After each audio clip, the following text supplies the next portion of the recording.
Welcome to All Things Moore County, Moore County's weekly radio show, highlighting the many facets of the Sandhills. That includes real estate, lifestyle, community, and neighborhood. And now, from Four Properties, here's your host, Bill Sahadi. Good morning and welcome to the talk show, All Things Moore County. Dorothy, we are moving towards the end of March, and we have a show today that is going to be dedicated to the Judson Theater production of the Agatha Christie book, And Then There Were None. It's going to be playing Thursday, March 23rd through Sunday, March the 26th at the Owen Auditorium at Sandhills Community College. And we have some special guests with us today, including Allison Arngrim, who is probably best known as Nellie in the iconic TV show from the mid-1970s to the mid-80s, Little House on the Prairie. Lots of people know that, and we're also being joined by Larry Daggett, who is appearing in the production with Allison, and we're going to be talking with them at length today, not just about the show, but about their craft, about their art. And the reason it's important is because how many shows have we had so far this year just on the topic of the arts? Quite a few. That's a good question. We've had quite a few. As it pertains to our public school system. Yeah. And the funding issues that we have that come up, and it seems like every other week somebody wants to come on and talk about the public education school system. Yes, it seems that way. Before we get started on talking about And Then There Were None, Kirsten Foyles, a past guest, is here, a friend of mine who is going to be involved in a fundraiser, a production in June, that we're going to come back and have you on to talk about more at length, I guess, towards the middle or the end of June, Kirsten? Middle or May or June. Mm-hmm. Tell us what's going on and how the schools benefit from the proceeds you're going to be raising. Sure. Well, it's really exciting. We're doing something that is completely new to Moore County. So we are bringing the musical Carousel, but it's going to be a concert version of the musical, which that was a new concept to me. I hadn't heard of that before. So what that entails is all of the music from Carousel with very limited staging, costumes, that sort of thing. Okay. And we've got five of the leads are coming down from Broadway, one of whom played the main character Billy in the 1994 revival of Carousel on Broadway. Oh, so is that we're right? really excited. We've had some productions where we've had a lot of Broadway people coming into Moore County. And I think, Allison, I'll say good morning to you, and Larry. Is this both your first time in Moore County? Yes, it is for me. It is, Larry? It is completely my first time. I've been to North Carolina, but nowhere near this area. I'm completely new here. Are you all going to stay here now after the production is over? Yeah, that's it. I'm not going home to Well, live again. exactly. I need a real estate agent, by the way. You do? To buy a little place, maybe. You know how much we love humor, right? It's in between everything she says, I can tell. Morgan Sills is here, who is the manager of the Judson Theater Company, and your job is to get them acclimated into Moore County. There are a lot of people who have been coming through connections with you over the years. Yes, everybody loves it here. They do, don't they? Mm-hmm. And you become like the tour guide? Yes, Maybe. I do. But the Sandhills speak for themselves. You're like the pseudo-mayor, I think, because theater all across the country, with the arts always being under financial pressure, local theater has a tremendous job to do, but it's not necessarily a profit organization. Sometimes just breaking even is a noble goal. But to keep the arts in front of people, and with Carousel, with the production you're going to do, proceeds from this production are going to go to where, Kirsten? Well, we've partnered with the Public Education Foundation of Moore County. So this idea came to us through Michael Peasy and the Sandhills Broadway series. And so he brought the idea to us, and then we partnered with Public Education Foundation, and we've set up a separate fund within that organization just for arts funding in the Moore County Public Schools. So the proceeds from this are going to benefit that account, and if we can make this a huge success, we're looking to have this be an ongoing account that we can continue to host events to continue that funding. The one great thing about Moore County, and I'm from Brooklyn, New York originally, fantastic. and northern New Could you not tell by the nose and the hair? Could you not tell? And the lovely personality. Yeah. That's debatable. It depends on who you ask.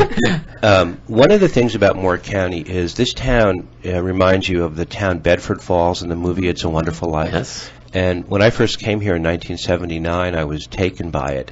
And I've been here since 1999. I have two sisters who live in Manhattan. I love going back. But I love coming home. And it's a privilege to wake up here every morning. Kirsten has raised 3 daughters here, and they're all in the public school system. And they're all, high achievers. Her eldest daughter, she's performed the national anthem at lots of different events.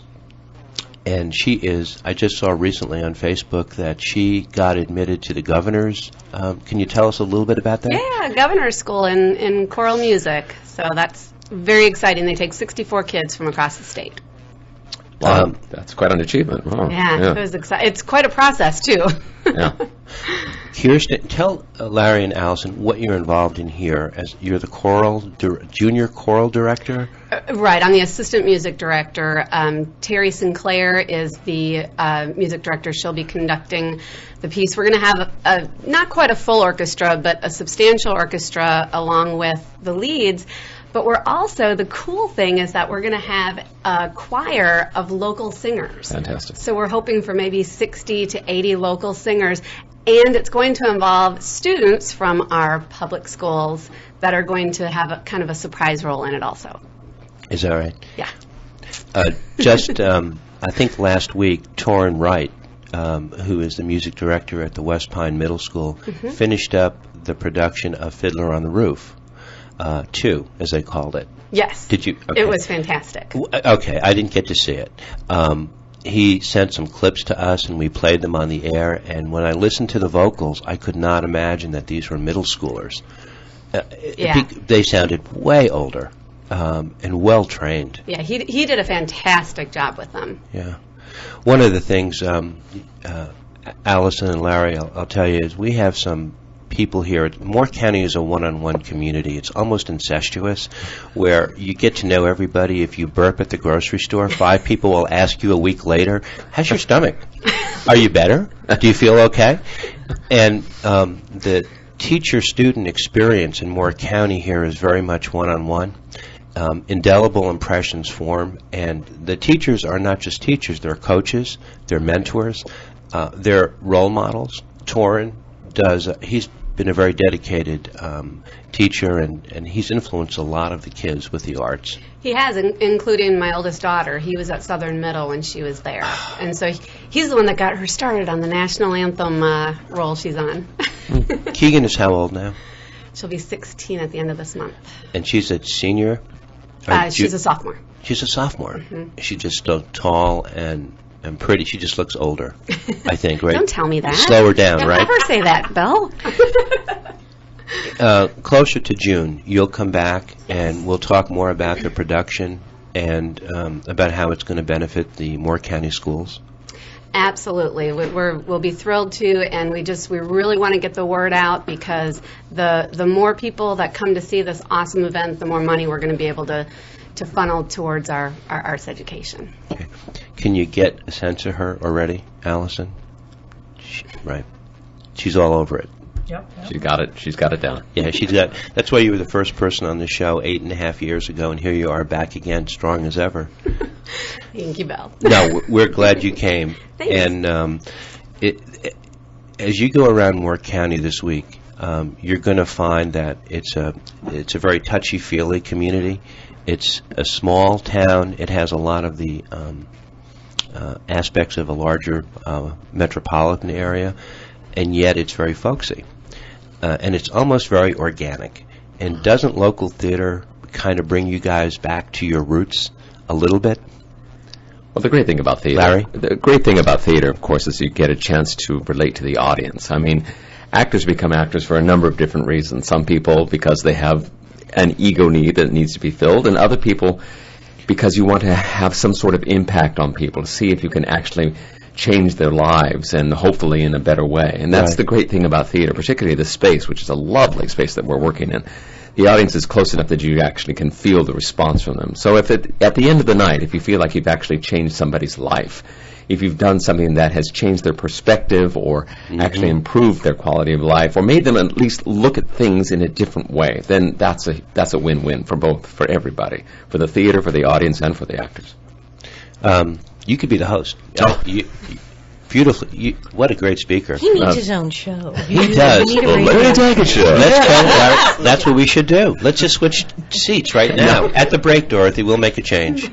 I think it's quick to do. That's funny because you were mentioning about Bedford Falls before. And I've done 4 productions of the stage version. Have you really? Yes, 2, the one-man version of It's a Wonderful Life, where you play all 36 people, and 2 of the radio version, where you only play 12 people. So, yeah, I've done that.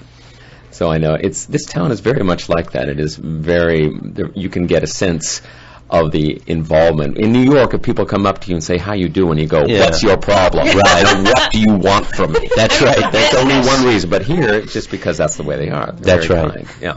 There's not a lot of anonymity here. In New York, you can kind of hide out. Kirsten was saying she's taking her 3 girls to New York City for the first time in April? Yes. Over spring break? Yes.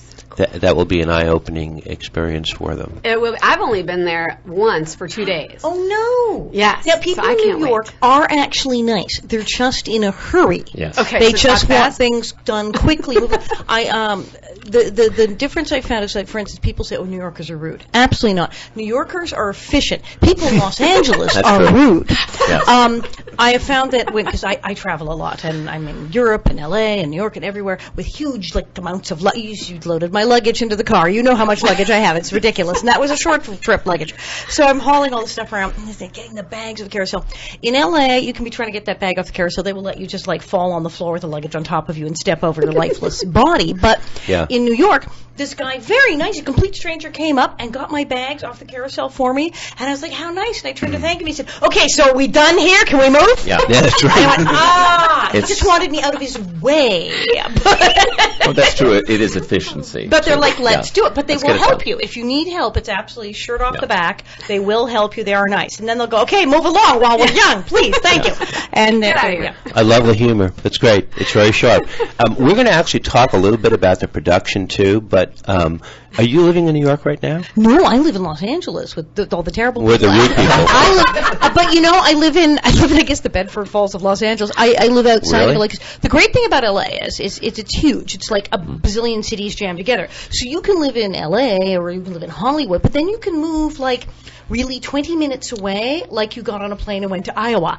And I moved a whole 20, 30 minutes over. And poor Iowa. I live in Tahunga. And it's almost in Angeles National Forest. It's absolutely gorgeous. And you go down to the little supermarket, to the post office, and people talk to you. When my husband and I first moved there, a man at the gas station started saying, well, did you watch the game last night? And I was absolutely shocked. I thought I was being mugged or he was going to wash my windows. And I didn't know what was happening. And I realized everyone there, they speak to you. You go in the post on the supermarket and they say, good morning, and how are you? And I saw you last week, and how are you doing? And I'm like, this can't be L.A. But it is. So we have our little lovely pockets, and I live in one of those. So I'm very happy. We're going to come back in the second set, and we're going to speak with the very shy Larry Daggett and the very shy Alison Arngrim. Yes, get a word out of us. And we're going to be talking about the Agatha Christie production that will be coming up at Owens Auditorium, and Then There Were None. And want to go back and talk a little bit with you about that iconic show that so many people know you for as Nellie in Little House on the Prairie. And so many hate me. Is that a deal? Hate me for. Well, but not here. In Moore County, we love everybody. Even Nellie Olson. Huh? Even Nellie Olson. Even Nellie. Wow. You're like French people. They love me. Somebody told me yesterday, Bill, did you never hear the expression, don't be a Nellie? Have you ever heard that? I have. I know that. I couldn't believe it. Used to mean don't be a nervous Nellie. Don't be nervous Nellie. But it has changed. In Ireland, Melissa Gilbert was speaking at a school in Ireland, and they said that now they refer to the school bully as the Nellie. Oh, really? It's like that bad. Or that good, depending on how you look at it. Yes, a picture of you in Ireland. Take a picture of me. Well, she did actually. They asked her who was she friends with from the show, and she said, "Well, I'm very good friends with Alison Arngrim." And the little girl said, "Why would you want to be friends with her?" So yeah, they don't. That was they're acting. afraid. She wasn't really like that. Right. We will be back in the second set in just a moment. Thank you.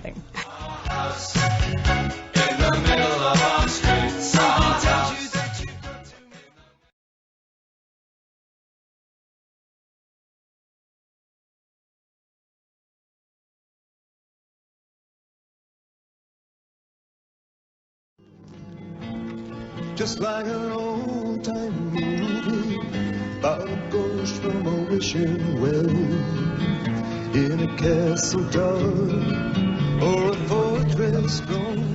Hey, we're back. This is All Things Moore County. That was Gordon Lightfoot, wasn't it, Dorothy? Yes, it was. Hey, you requested it? So many, yeah, I should act surprised, right? Right. There's so many talented people that come out of Canada, and I'm sure a lot of people, Allison, don't know that you are Canadian. I'm a Canado-American, as they say. Born in New York, Queens, so by way of New York. But Yeah. I left when I was like 3. But my family are a bunch of Canadians. I am dual. My parents, who you actually know in a weird way, they were famous in Canada. They started the Totem Theatre in Vancouver, British Columbia, which ran from the late 40s, early 50s, and they had the exclusive rights to Tennessee Williams in the 50s when nobody was Wow. doing Tennessee Williams in Canada, and actually you could get in trouble for some of the things in Streetcar and have the Yes. police come and raid your theater. They were doing that, and then they moved to Toronto and got into radio, and then to New York, and my father was on Broadway. He was in the 1962 production of Luther with Albert Finney, fantastic. and then he became a personal manager. But my mother is very famous because my mother went into voiceover, and she was the voice of Casper the Friendly Ghost. Oh, you're kidding. She was Underdog's girlfriend, Sweet Polly Purebred. She was Gumby, and she was Davy of Davy and Goliath.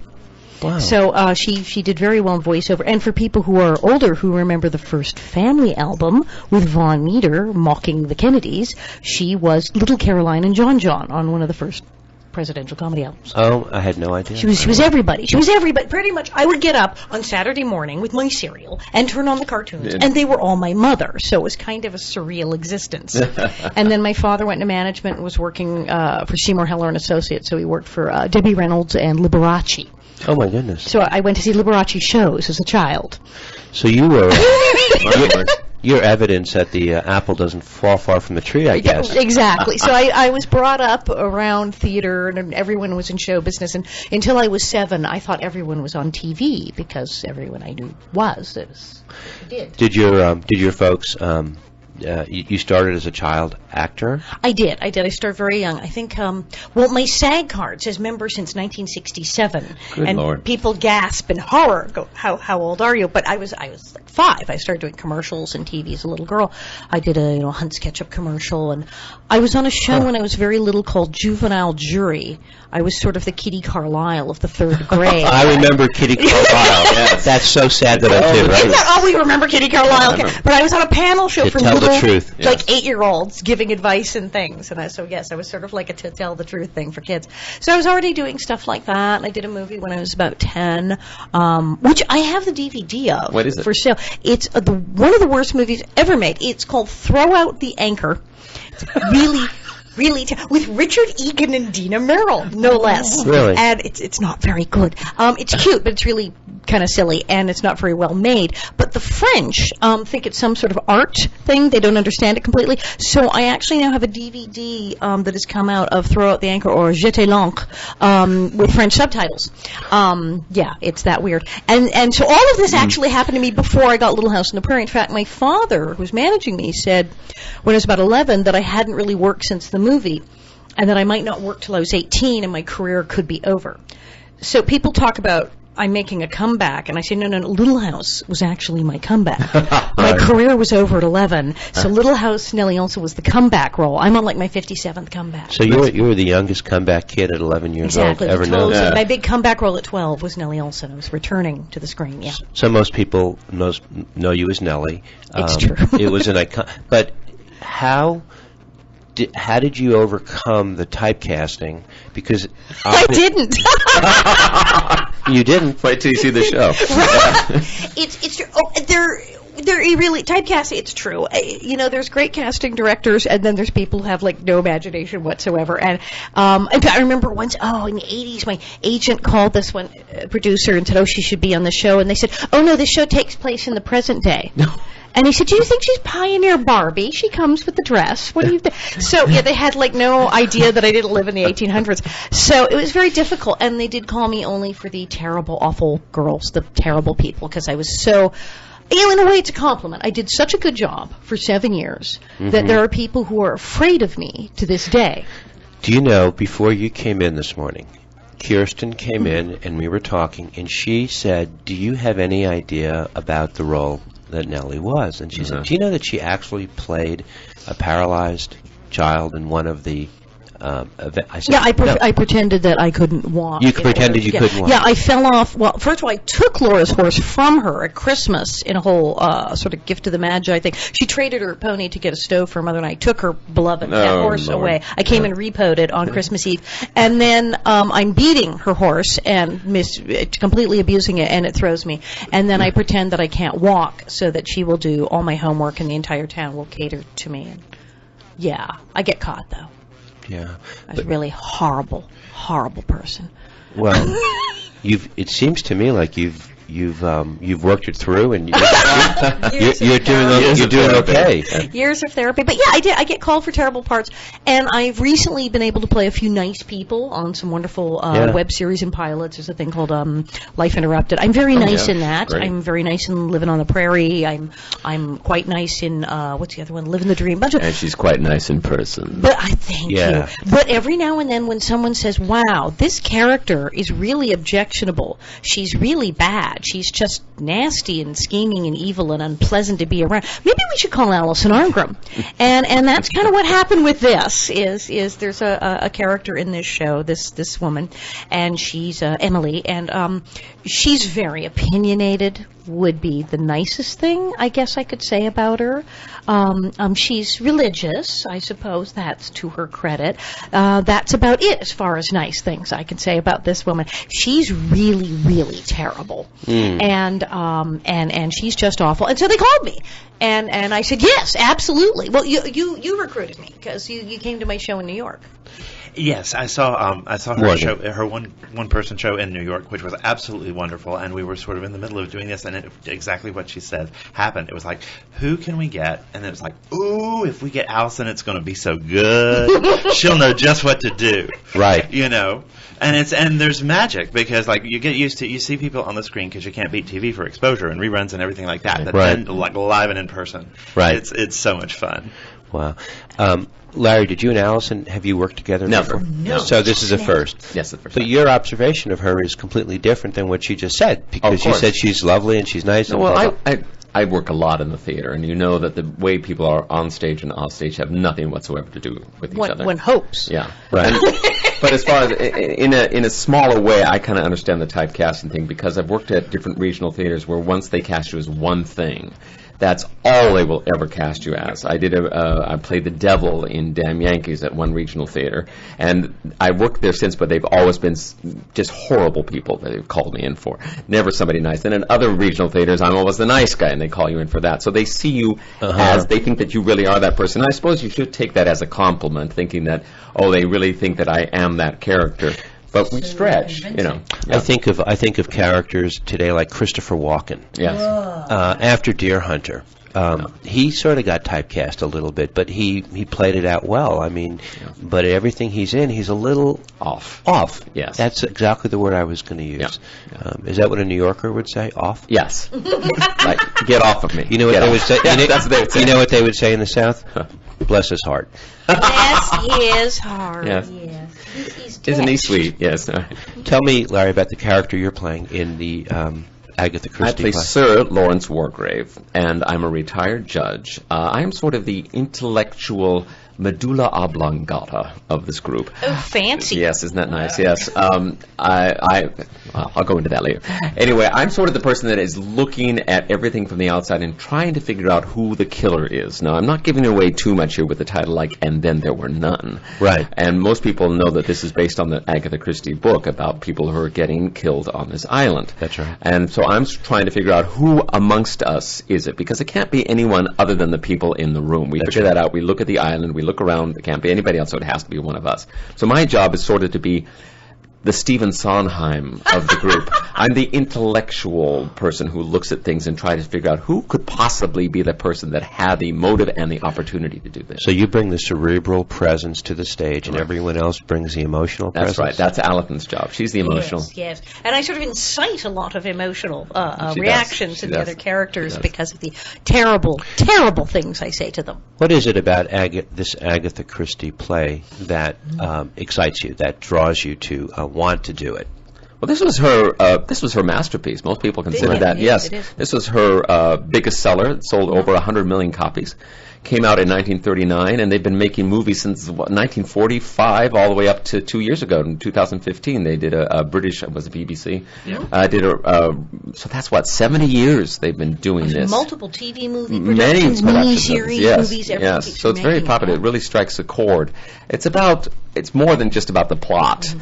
It's about crime and punishment and retribution. I mean, even if you go, as I know this sounds esoteric, but if you even go back to Sophocles, the idea that somebody commits a crime and that they have to pay for that in order for society to move forward. And these people have all committed some sort of crime, but they haven't paid for it. So somebody somewhere is making sure that they do pay for it, and once they do, then as a whole society we can move forward. And some of us don't think we've done anything wrong. No. So there. Right, that's true. Even though we have. It's a wonderful book. I mean, when I was a little girl, I started reading Agatha Christie. I liked the mysteries, and I read all of them. Yeah, me and I too. loved And Then There Were None. And it's sort of the early 1939 version of a reality TV show. They're trapped in this house. They're cut off on an island. There's no phone. They can't get to the boat, and they've now been confronted with their pasts, that everyone has a terrible past. They've done something, and how are they going to answer for this, and what's going to happen to them, and who is going to be revealed. And it is. I think it was the premise of Big Brother. Yeah. So I think that's where they got true. the idea. Yeah. She actually invented Morgan. that plot in the mystery world. They acknowledge her as the author who invented that plot of trapping the group of strangers together She started and it. knocking yeah, them yeah, off. yeah. one Is by that one. right? We've seen so many knockoffs of it, but there's nothing like the original. You know, I grew up as a kid in the 60s in elementary school. My mother had a bookshelf in her bedroom. There must have been 15 Agatha Christie novels. Yes, yeah. And I looked at that, as a kid, because she had a TV in the room, and I would go up and watch the TV, and I would see all these Agatha Christie books. When I would go to my friends' homes, I would look on their mother's bookshelf, and I never saw an Agatha. My mother loved Agatha Christie. She read them religiously. And that's where and the name has escaped me the last few years or so.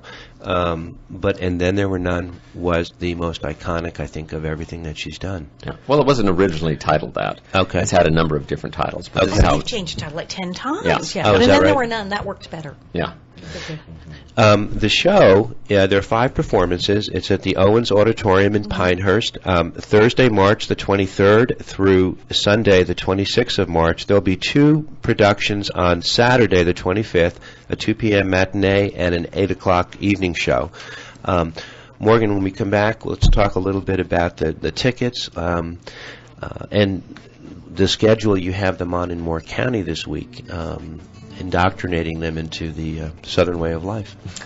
This is All Things Moore County. We'll be right back. Times I just don't know how you could be anything but beautiful.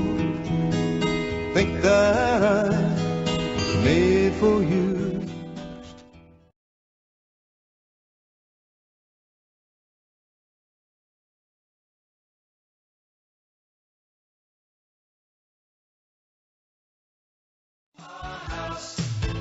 In the middle of our street, our house. In the middle of our house, it has a crown. There's always something happening, and it's usually quite loud. French Nowhere. We'd get picked up in a car with our tech guy and then drive further out to nowhere. Now, depending on the time we got there, we usually then have lunch with the mayor and the city council and local producers, and then go visit the theater and like do tech in the afternoon and then take a quick nap and then go to the show and then stay up and sign autographs and then go again next. But sometimes we would get there and it was like run in and look at the place, and sometimes it was a theater. Sometimes it was the Salle Polyvalente, like the community center, and they built a stage. Crossover space? Maybe, maybe not. Bathroom? Iffy. Sometimes I had access to a bathroom before and after the show, and sometimes I didn't. One very enterprising local producer, she realized I wanted a bathroom, and there was no dressing room. And what they did is just built a stage, and then like with chicken wire and stuff sectioned off two ends, dressing room. And we had a lot of that where it's like your dressing room is a hunk of fencing or something with a blanket over it. But she said no. She sectioned it off chicken wire, made them private, and brought in a porta potty indoors and set it up. And there was my table and my mirror and a thing and a porta potty. And I said, it's a bathroom because it's clean. It's never been used. It's all yours. And so I had a porta potty backstage, and it was like that nutty. And we would do so. We were in a 400-year-old barn that had been turned into a theater. We were at a couple of castles and one mental hospital. That was perfect. Captive audience. French mental hospital. Yes. We're back. Welcome back to All Things Moore County. Oh, you don't have to stop talking. Just talking amongst ourselves. Sorry. This is probably the most articulate group we've ever had in 8.5 years. Dorothy, what do you think? I think you're right. Wow. We are going to wind up our show. We're going to be talking about the Agatha Christie play. We have Morgan Sills with us. Morgan, we really haven't had a chance to formally introduce you of the Judson Theater Company. This is your 6th season. Tell us a little bit about the Judson Theater Company and how you came to do this production with these very shy guests that you brought in. Maybe you're trying to help them reach their way into the world, huh? Break out of our show. Well, yes, Judson Theater Company. We are Moore County's only professional theater. You can find out all about us at judsontheater.com. And it kept coming up in the survey that the audience here really wanted to see a mystery. So we decided to start at the tip top of the tippy top because it's it's the best-selling mystery of all time. And everybody loves this place. Agatha Christie is also still the world's most successful female playwright. That's right. Is that right? Yeah. So this seemed like the play to start off with, and then there were none. And it's been great. You know what's really interesting about Moore County? There are about 5 generations of people living here, all the way from the civics down past the millennials, and I don't know what they're calling the generation below that, the children. But there are so many different levels. That's why the traffic is so bad, too, by the way. Because you'll have a Civic Generation driver at the traffic circle, and you'll have a 22-year-old who's out to prove that their car is the fastest in the world. Causes traffic jams. We're from L.A. and New York. We're going to traffic. You know this that. Is traffic? Yeah, this is traffic. You consider this traffic. We get spoiled. Actually, there's a character in the show named Anthony Marston who's about 22 years old, and he races his car, and it drives the doctor, who's of the older generation, absolutely crazy. So that's already part of our show. There's a lot of intergenerational squabbling, isn't it? Yeah, there's a lot of stuff about, well, now, young lady, you really must. Yes. I tell young the elders lecturing the youth and what have you. If people want to do this at the beginning, people can buy tickets directly at the Owens Auditorium? They can buy tickets in person at the Country Bookshop and at the Campbell House. Okay. They can buy them at the door as well and online at judsontheater.com. Okay. This week, we've got a couple of days. You're practicing. You're in rehearsing all day. Are you going to get out and show them a little bit around town? We actually rehearse starting in the afternoon, going into the evening, so there is a little block in the morning where they can sort of do their thing. And we also try to, it's part of making people aware of the show, to go to local restaurants. All the local businesses here are absolutely wonderful about welcoming us and putting up our posters for the shows and everything. We couldn't do it without the wonderful people here in Moore County who really do want us here. They want live professional theater here, and they've embraced us in the 5 years that we've been here. Mm-hmm. Local theater is an integral part of keeping the arts vibrant, more so than ever. Not a lot of people are traveling to New York the way they used to, or L.A., and it's all regional.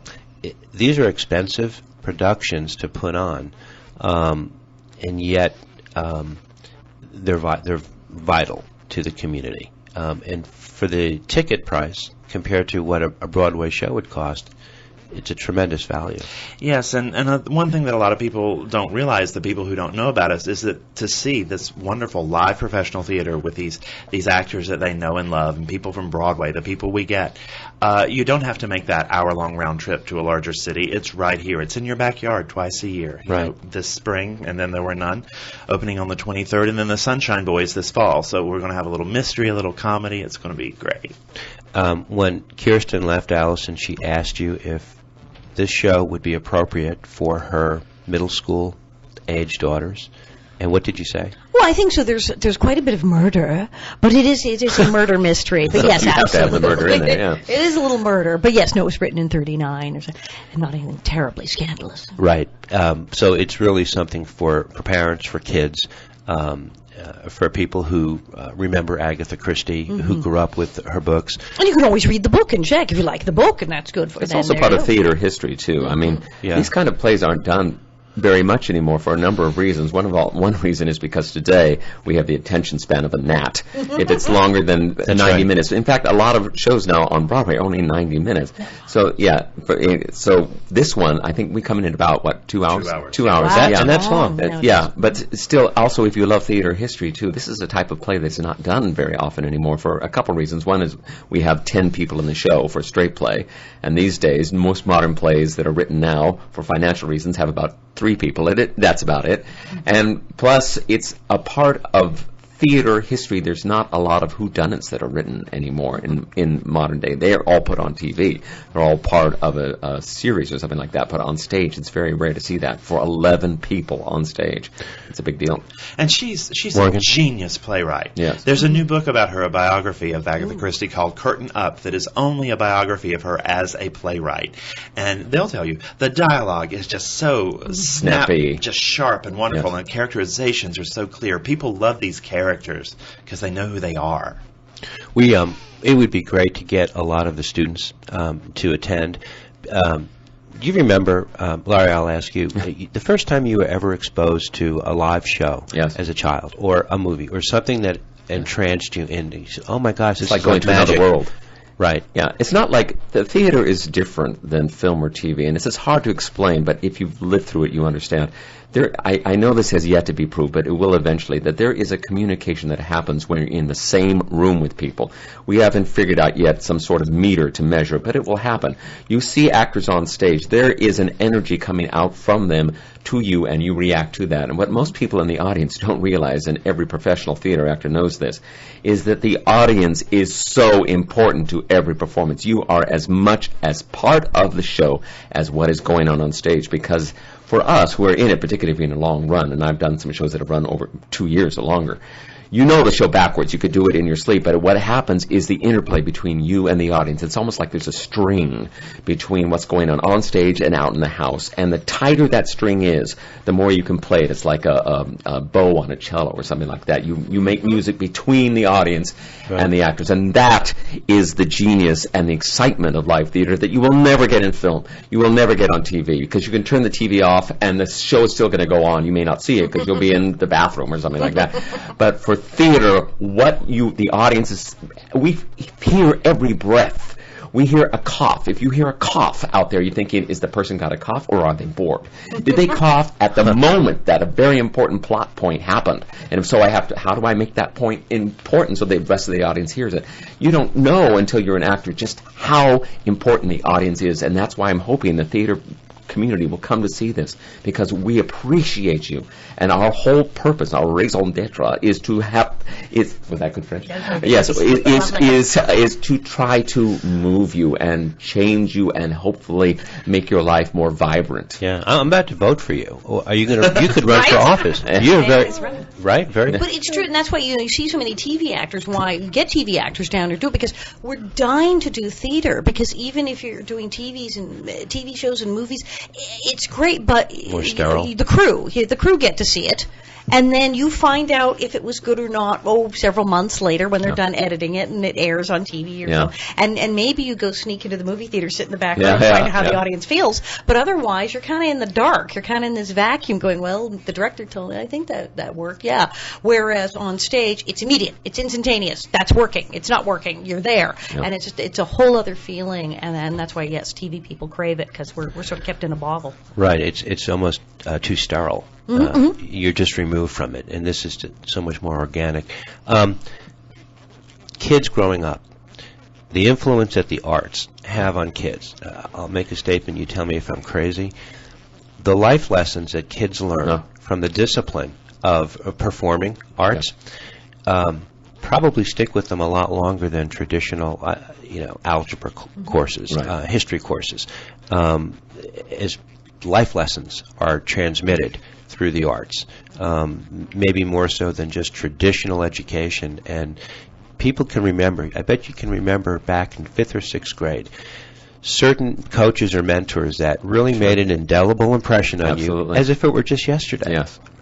Allison, you too. Well, absolutely. And now we know it's not even just that the arts are the two subjects are enmeshed, actually. I did some stuff with Carol Channing, who's still alive and amazing. Is she? My publicist works with her, and Carol Channing and her late husband, Harry Collegian, started the Harry Collegian Foundation for Arts in Schools. And they would do these fundraisers where Carol would come and speak at a college, but then they would do a fundraiser for money for elementary and middle schools arts programs because they're cutting the arts everywhere. And as Carol Channing quoted Winston Churchill, who during World War II, when they said, well, we need the money, we're going to cut the arts, and he said, then what are we fighting for? Right. So Carol was very big on that, and she's still pushing for that. And what they now have, they have the studies. They've done the science and studies. Things happen in your brain. Children who are exposed to the arts, who have music classes in school, do better in math. The ones who have, obviously, the theater classes do better in English, but across the board, other subjects, because the arts, either the dramatic arts, music, writing, what have you, it enhances certain parts of the brain that work in your English class, your math class, your trig class, your chemistry class. All of these things, it helps you think more clearly. And they're finding that absolutely it improves the grades in the other subjects that may seem unrelated. Einstein said this, actually. He said, when I have a problem with math or some sort of physics question that I cannot answer, I stop and I go play the violin. Because he was a violinist. And when they dissected his brain, they found that part of the brain that is associated with music was actually larger than most people's was. He actually had a fourth lobe to his brain. That's why when he was brought up as a child, most people thought that he was an idiot. He didn't speak until much later in life than most people realized. But he said it was the arts and it was music that made me able to solve mathematical problems. So it's not that arts is separated. It's exactly like Allison was saying. It's all integrated. It's all together. It makes you a better human being and makes society better as a whole. You said something, I want to come back to, you said something about the length of productions have gotten smaller because people have the attention span of a gnat. So we live in an electronic world, communicating so much on social media. Everything is so quick and kind of anonymous. And theater is in your face. And it's eyeball to eyeball. And it's people getting together and connecting in a way that people in their everyday life don't get an opportunity to do. I mean, this goes back to man, because the earliest storytelling around the cave, and around the fire, is people getting together. It's a sense of community, which we are lacking so much right now in our society. Everybody's so disconnected, and I'm not saying that we shouldn't have iPhones and we shouldn't have the internet, not at all. But I'm saying this is an old-fashioned art form, but in a modern sense, in that it will never go away. When you are together in a room with other people, you become one person. That whole audience. I swear to you, after having done, and Allison will say the same thing, after doing so many shows, an audience somewhere around 10 to 15 minutes into the show becomes one. They all have decided, I'm going to like this or I'm not going to like this. I'm going to laugh or I'm not going to laugh. And they all, it's very strange. You don't have like three people over rarely have three people in the back that are laughing and nobody else does. Either everybody is or they're not. And it happens, I think, somewhere around 10 to 15 minutes, somewhere right in there. In stand-up comedy, it's really pronounced. You really notice right away.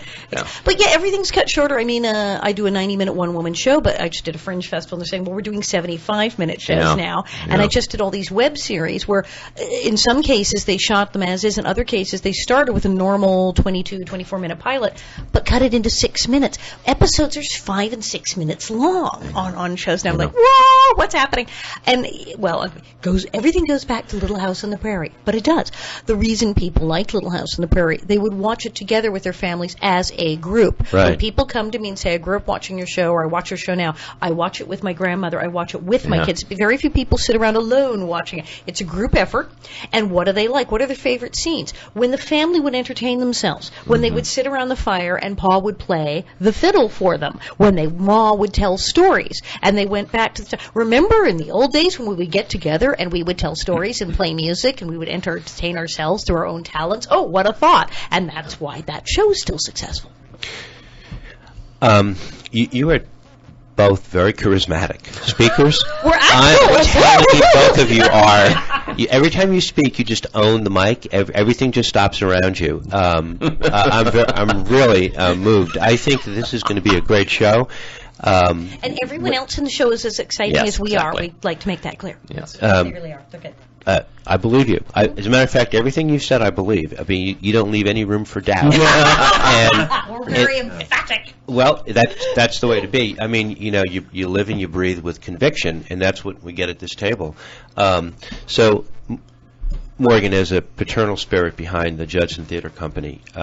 We have 5 shows coming up.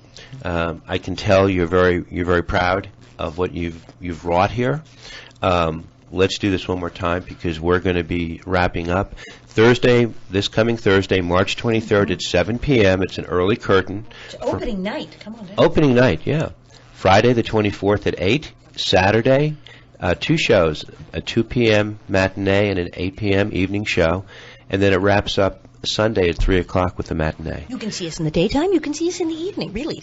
And to be clear, I will be coming out after every show and talking to people and signing autographs. And I'll have things like 8x10s and books for sale. That's a happening thing. So people who say, will I get to meet you if I come to the show? Yes, you will absolutely get to meet me. Yeah, I encourage everybody to check out And Then There Were None, the Agatha Christie book, and now the play, for all ages. Yes. And we are delighted that you reached out to us to come on and talk about the show and their production, and you continue to do so. It's always great to be here, Bill. Yeah, Morgan Sills, thanks so much for coming in. Larry Daggett. Oh, pleasure. You could run for political office. You could start a movement. Let me tell you. I'll be your campaign very manager. Impressive. Very impressive. Thank you. And but I vote for Allison. Well, I love her cadence, her sense of humor, her timing. Yes. Boom, boom, boom, boom, boom. There's a rhythm to it, and nobody is ever going to say about you, I wonder how she feels about that. No. Ever, right? I feel Allison. You know what? You know that expression, you dance with who brung you? Yeah. You just take it to the limit, and you are. I mean, both of you were great guests. A pleasure to be here. Thank you. Great. Thank you. And enjoy Moore County. You'll really feel the people, the community, and the spirit in a way that you couldn't do in Broadway. You'll do it here in Moore County. Everybody, have a great week. We'll talk to you next week. Thank you.